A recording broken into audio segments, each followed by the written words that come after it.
Let me tell you a story.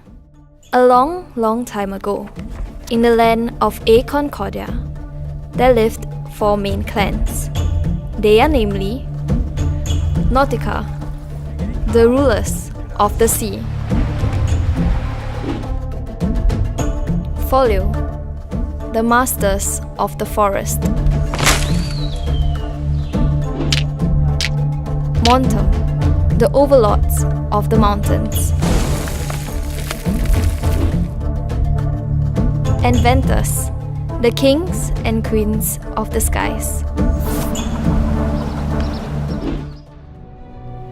For centuries, these clans were locked in a vicious civil war due to their differences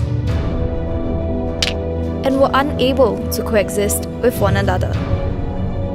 Concourse was the physical manifestation of the spirit of unity brought about by the conscious thoughts and physical actions of all 4 clans.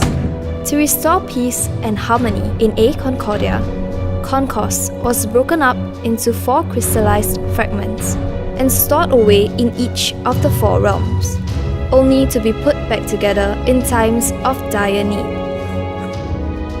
However, as centuries pass, the people of AConcordia have long forgotten about the legend of Concourse.